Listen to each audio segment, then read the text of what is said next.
He would become an international star. He would receive Hollywood's highest accolades and marry one of its most powerful women.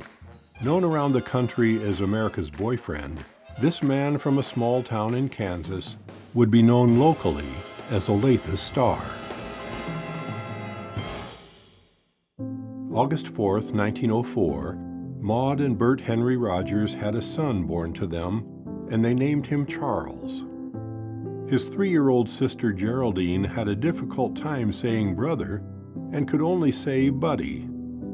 From that point on, Charles would forever be known as Buddy Rogers.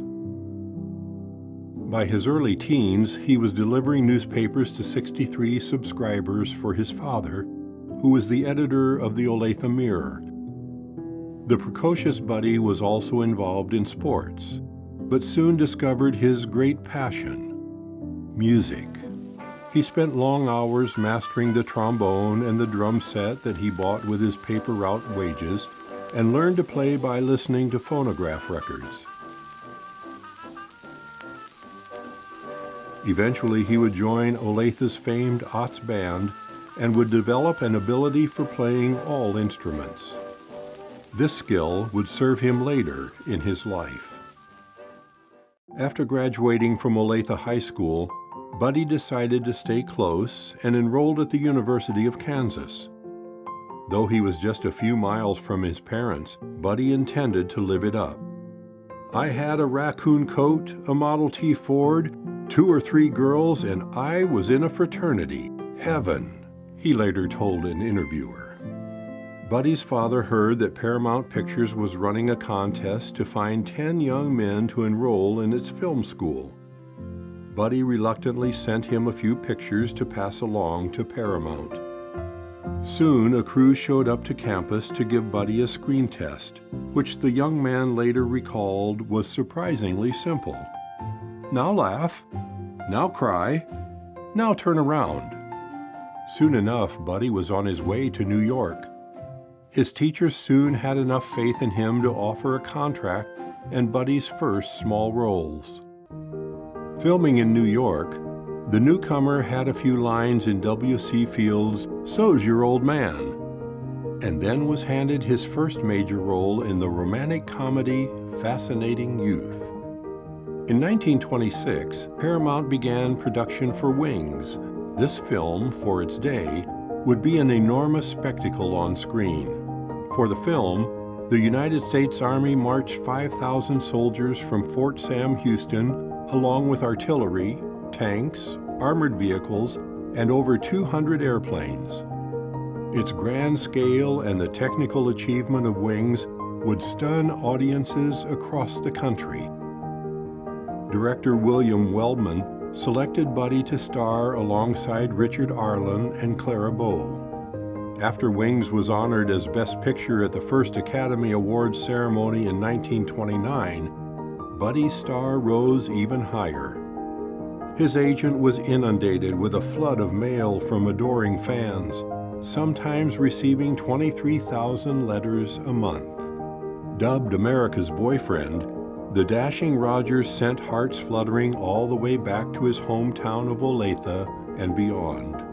Despite his heartthrob status, Rogers soon became increasingly frustrated with the lack of variety in the roles he received after his success in Wings. So Buddy turned again to his first love, music. And now, a terrific, colossal, sensational letdown. My music, boys. Buddy was finally having fun again in his professional life and would soon find even greater fulfillment away from the cameras. As much as young girls across the nation clamored for his attention, there was only one woman who got it. If Rogers was America's boyfriend, then Mary Pickford was certainly America's sweetheart. The Oscar-winning actress was not only one of the earliest female movie stars, but also became half of its first power couple when she married fellow actor Douglas Fairbanks in 1920. It was called the marriage of the century by one magazine, but like many Hollywood marriages, the relationship was ill-fated.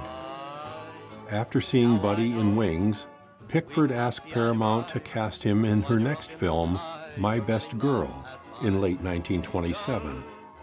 It took 10 years for their off-screen romance to blossom, but by 1937, Pickford had divorced Fairbanks and married Buddy.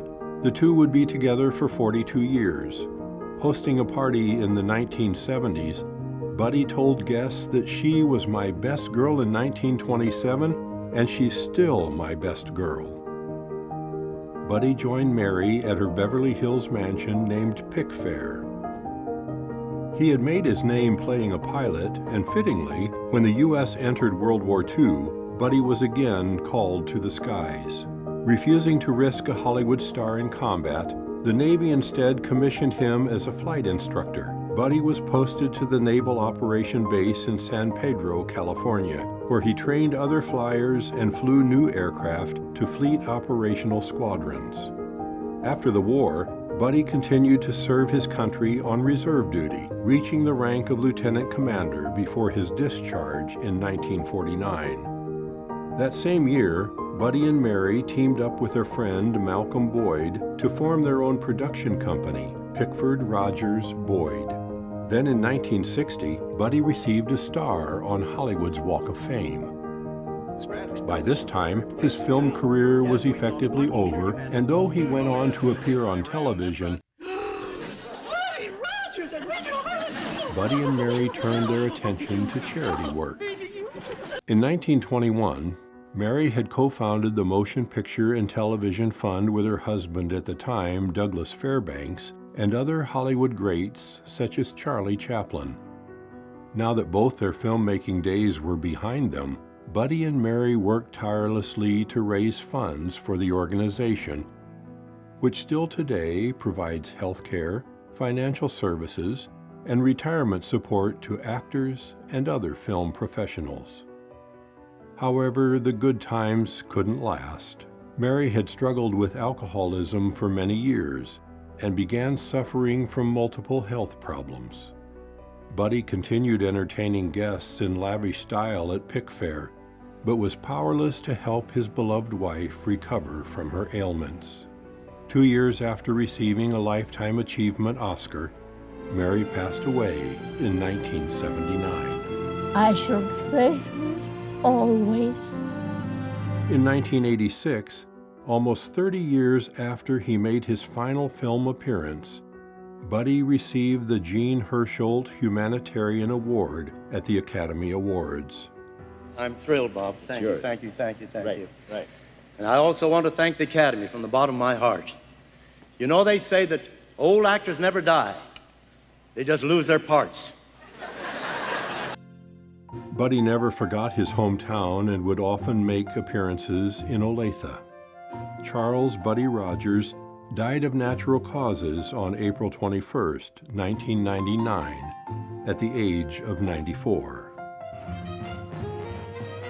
Forever remembered as America's boyfriend, Buddy, the kind and immensely talented man, will forever be known locally as Olathe'S star.